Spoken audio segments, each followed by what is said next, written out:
periodista, presidente del grupo de consultor interdisciplinario GCI.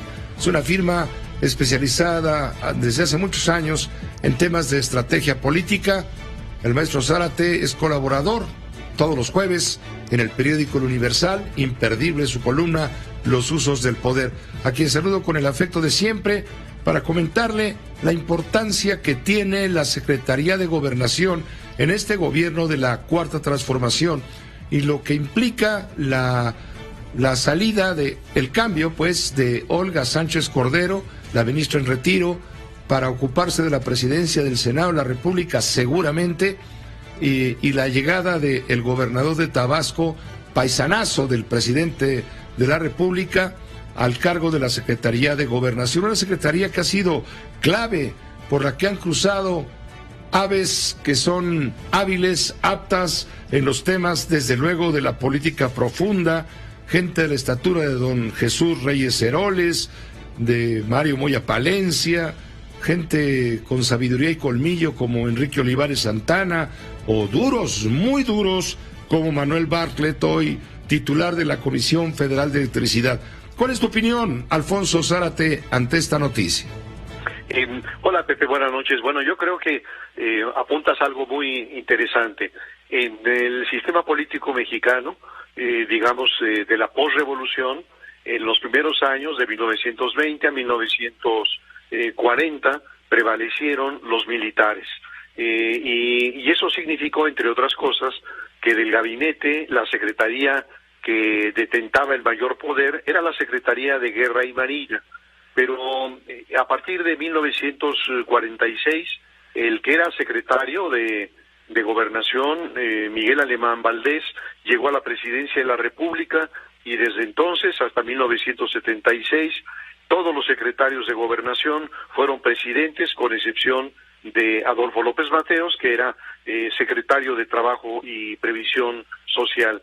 Y acompañando a todo esto estaba la condición de esta secretaría como la conductora de la política interior. El secretario de Gobernación era primus inter pares, era el jefe del gabinete y tenía enormes atribuciones legales.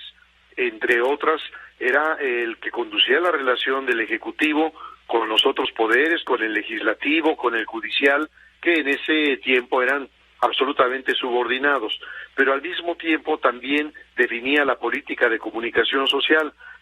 Quizá para el auditorio más joven vale la pena recordar que había una empresa, PIPSA, productora e importadora de papel, que era una empresa gubernamental y que tenía un control férreo sobre los medios impresos, y por otro lado las concesiones de radio y televisión también constituían una advertencia sobre los límites del ejercicio periodístico.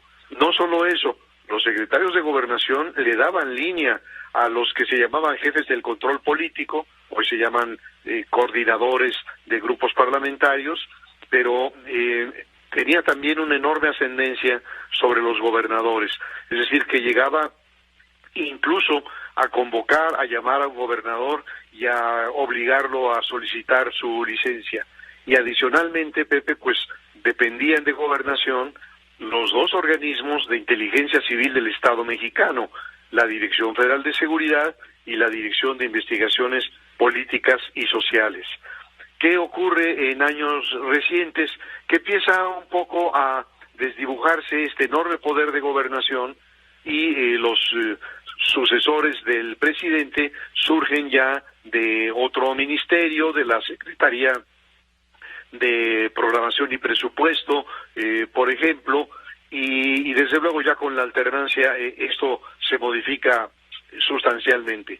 Pero creo que no hay ninguna, digamos, reducción importante en las atribuciones como la que se da con el presidente Andrés Manuel López Obrador. Yo creo que hoy Gobernación es una pálida sombra de lo que fue. Se le despojó de sus principales responsabilidades. Organismos como el Centro Nacional de Inteligencia, que sustituyó al CISEN, hoy le reportan a la Secretaria de Seguridad y Protección Ciudadana. Incluso áreas como el Instituto Nacional de Migración le reportan al canciller. Es decir, que Gobernación fue despojada de de sus principales recursos jurídicos, políticos e incluso simbólicos.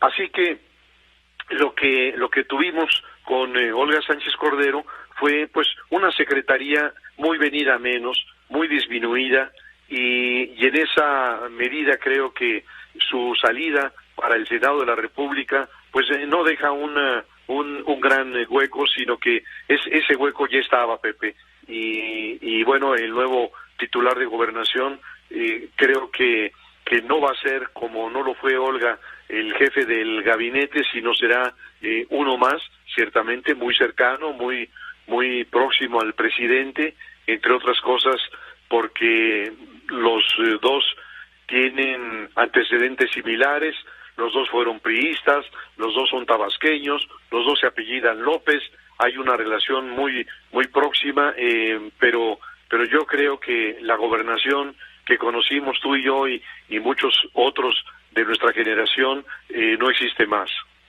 Adán Augusto López va a lograr entonces lo que no pudo Sánchez Cordero, o viene a ocupar el hueco que dejó Sánchez Cordero bajo la perspectiva que acabas de definir, una Secretaría de Gobernación disminuida.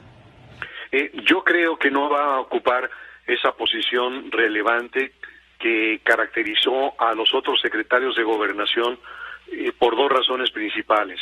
La primera, por lo que he señalado, en el sentido de que es una secretaría muy disminuida en sus atribuciones. Pero lo segundo, Pepe, es por el estilo personal de gobernar. Es decir, el presidente no admite que haya un número dos. Los colaboradores están muy abajo y al final de cuentas desdibujados, y el actor principal, casi diría único en el sistema político, es el presidente. Todas las mañanas concentran los reflectores, él es el que fija los lineamientos políticos, los otros tienen que estar atentos a la mañanera para saber qué indicaciones da, y en esa medida un presidente que no admite tener un segundo, porque no hay nadie que le haga sombra, no va a encontrar en el nuevo titular de Gobernación a esa figura. No está en el estilo personal de gobernar de Andrés Manuel tener un colaborador con una personalidad propia que brille. Olga Sánchez Cordero lo intentó, en algún momento tuvo diferencias con el presidente de la República y perdió una y otra batalla hasta que se dio cuenta que por ahí no iba, y lamentablemente llegó a apoyar y a suscribir decisiones presidenciales claramente violatorias de la Constitución. Pienso, por ejemplo, en aquel memorándum que le dirigió a Olga Sánchez Cordero, a Carlos Ursúa y a Esteban Moctezuma, ordenándoles que no cumplieran la reforma educativa que estaba en el nivel constitucional.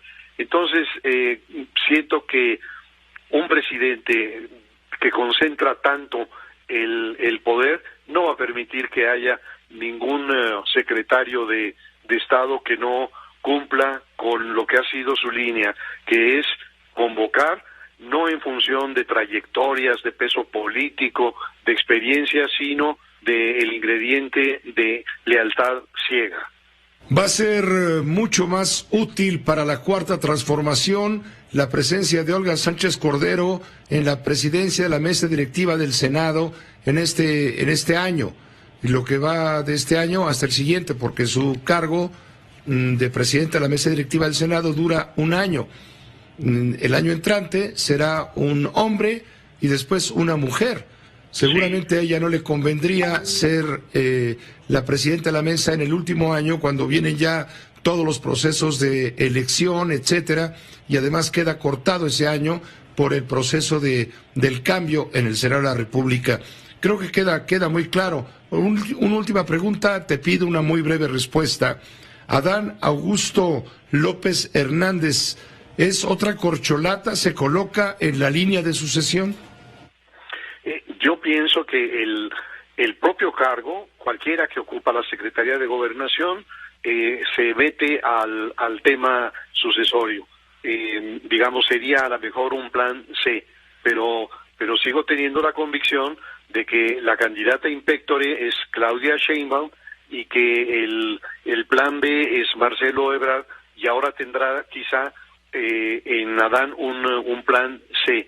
Lo veo, sin embargo, muy distante de la posibilidad de ser el candidato, pero al presidente le conviene que haya más corcholatas de alguna manera, porque eso le quita presión a la verdadera candidata presidencial. Muchas gracias por tu análisis, Alfonso Zárate. Gracias por comentar los usos del poder en tu espacio. Un abrazo, Pepe. Esta fue una producción de Grupo Fórmula. Encuentra más contenido como este en radioformula.mx.